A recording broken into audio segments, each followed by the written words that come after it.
កាលពីប្រហែលខែមុនគេឲ្យថ្លៃទៅដល់ប្រហែល 2700 មិនដឹងមួយតមកឆ្នាំនេះឥឡូវគេឲ្យថ្លៃទៅដល់ 7000 ឥឡូវលែងនេះណាឥឡូវឡើងខ្លាញ់ 7000 ណា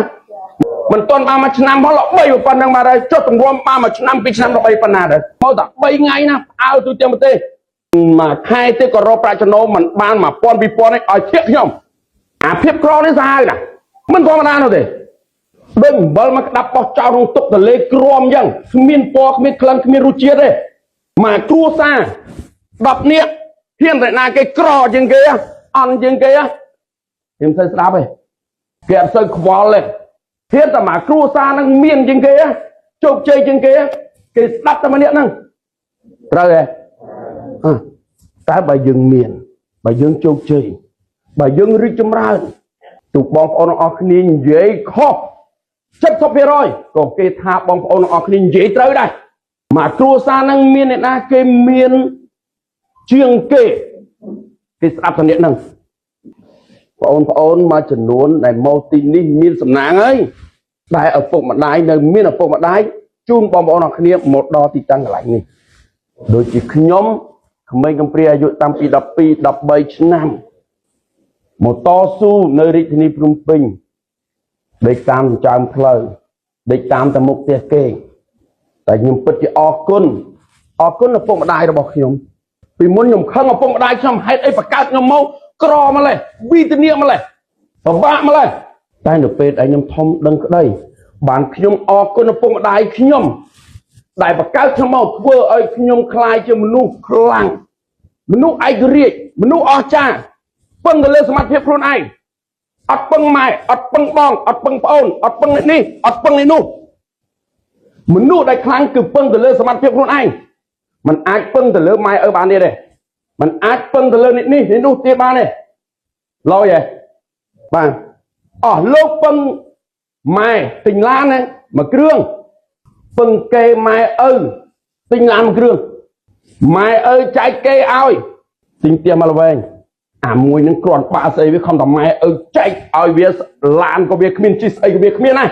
អន់ដែរតែបើយើងមានឡានជារបស់ខ្លួនឯងមានផ្ទះជារបស់ខ្លួនឯងមានលុយទៅដណ្ដឹងប្រពន្ធខ្លួនឯងទៀតអានឹងទៅអស្ចារ្យសម្រាប់មនុស្សប្រុសត្រូវទេត្រូវជាដៃមួយ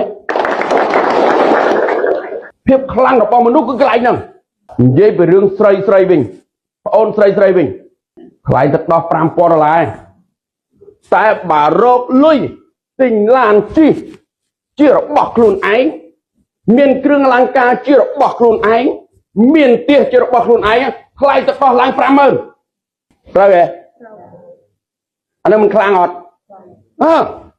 គឺយើងធ្វើបែបហ្នឹងយើងចេញមកបែបហ្នឹងកាលពីប្រហែលខែមុនគេឲ្យថ្លៃទៅដល់ប្រហែល 2700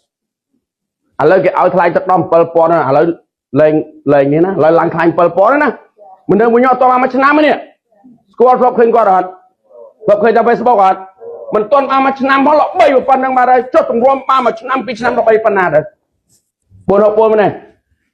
ពូនមកមិនដឹងសមថ្ងៃហ៎3ថ្ងៃស្គាល់គាត់អត់ស្គាល់ទេហើយតែ3ថ្ងៃល្បីទូទាំងប្រទេសនេះស្គាល់គាត់អត់ទៀតដៃជូនគាត់មួយមកតែ3ថ្ងៃណាឲ្យទូទាំងប្រទេស469មកប្រហែលថ្ងៃ469មែនទេអូនឯងមកប្រហែលថ្ងៃអូយមកពេលសកាប់ឲ្យអង្គរៈនេះអត់កន្លះខែណាស្គាល់គាត់ទេធ្លាប់ឃើញគាត់អត់ទៀតដៃជូនគាត់មួយប្រើពេលអត់យូរទេហើយបើមិនមួយខែទៀតក៏រកប្រាក់ចំណូលមិនបាន 1000 2000 ឲ្យធាក់ខ្ញុំមកមុនដំបូង3ថ្ងៃ4ថ្ងៃទាម៉ែទៅផ្ទះវិញហ្មងព្រោះខ្ញុំឲ្យបោសផ្ទះខ្ញុំឲ្យលាងចានខ្ញុំឲ្យធ្វើការងារពីតូចទៅធំតាឡានក៏ខ្ញុំអត់តន់ឲ្យប៉ះហ្មងអត់តន់ឲ្យប៉ះឡានទេខ្ញុំអត់ខ្វល់ជាមួយគាត់ចង់ប្រហែលជា 3-4 ថ្ងៃតែ 4-5 ថ្ងៃខ្ញុំអត់ខ្វល់ហ្មងអត្តហេតុណោនេះថាខ្ញុំប្រឡែងចោលនៅក្នុងឃ្លាំងហ្មង